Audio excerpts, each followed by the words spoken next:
It began with a sound that didn't belong in that peaceful neighborhood.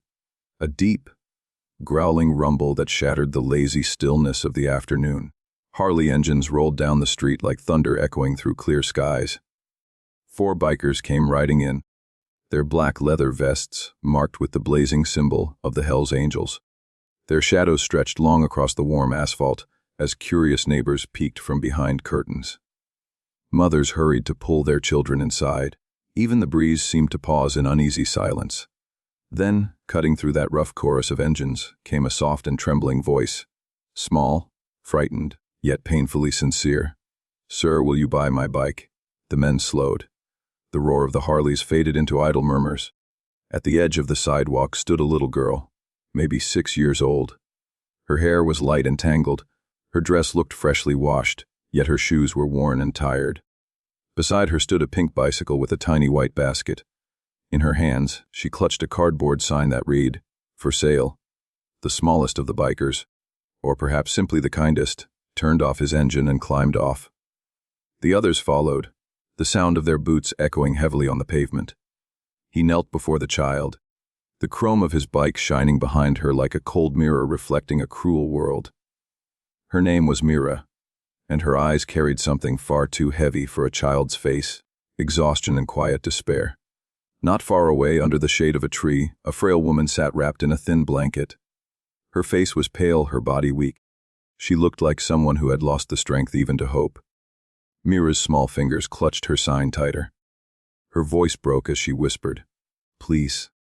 Sir, Mommy hasn't eaten in 2 days. If you believe in kindness and second chances, and in standing up when others turn away, then stay till the end, because this story will touch your heart." The biker's name was Ryder. His brothers called him Wolf, though the name didn't suit him. Beneath the tattoos and leather, there lived a man who had lost nearly everything.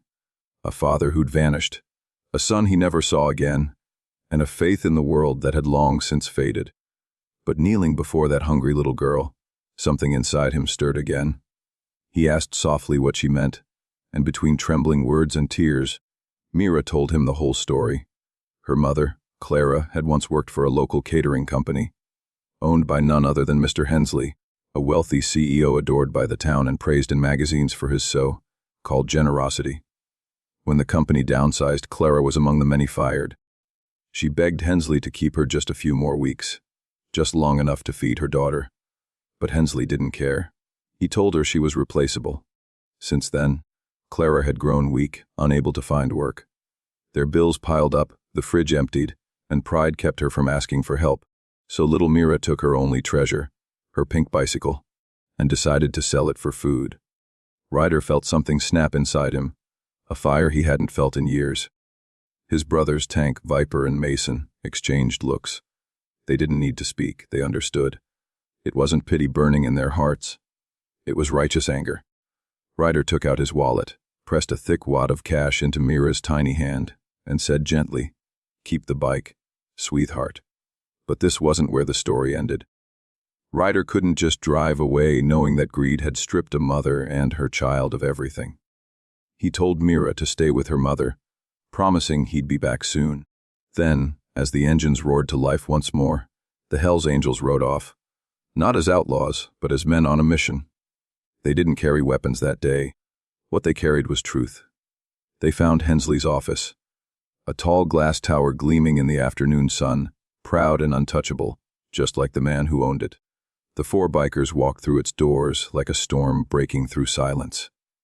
Their boots echoed against the marble floor, drawing every eye. When Ryder met Hensley's gaze through the glass walls, he saw arrogance. A man polished on the outside but hollow within. "What is this?" Hensley snapped as they entered. Ryder didn't shout. Instead, he placed the cardboard sign, Mira's sign, on the CEO's desk. "That," he said quietly, "is what your greed cost." The color drained from Hensley's face. Ryder told him everything, about the starving mother, the little girl selling her bike, the hunger and humiliation caused by one selfish decision. Hensley tried to defend himself, mumbling excuses about business and layoffs, but his words died when he saw the fury, not of criminals, but of men who still believed in justice. Ryder leaned close and said in a voice that carried more weight than any threat, You can't buy forgiveness, but you can still do what's right. By sunset, the whole town was buzzing. The once arrogant CEO had anonymously donated food to dozens of families, paid hospital bills for single parents, and rehired those he'd unfairly dismissed. No one knew what had changed his heart. Only 4 rough men and a little girl with a pink bike did. That evening, Ryder and his brothers returned to the park. Mira ran toward them, eyes bright with joy. Behind her, Clara stood on shaky legs, smiling for the first time in weeks. Ryder simply nodded as she tried to thank him. "You don't owe us anything," he said softly. "Just promise you'll never give up." They shared bread together under the fading light. The bikers, the mother, and the little girl who had tried to sell her bike not for toys, but for love. As the sunset bathed the world in gold, Mira sat with the folded cardboard sign on her lap. A reminder of hope reborn. And for a fleeting moment, the world didn't feel so broken anymore. If this story touched your heart, if it reminded you that compassion can come from the most unexpected places, please take a second to like, share, and subscribe to Heart-Touching Stories. And before you go, tell us in the comments. What would you have done if you were in Ryder's place? Because sometimes, one small act of courage can make the entire world believe in kindness again.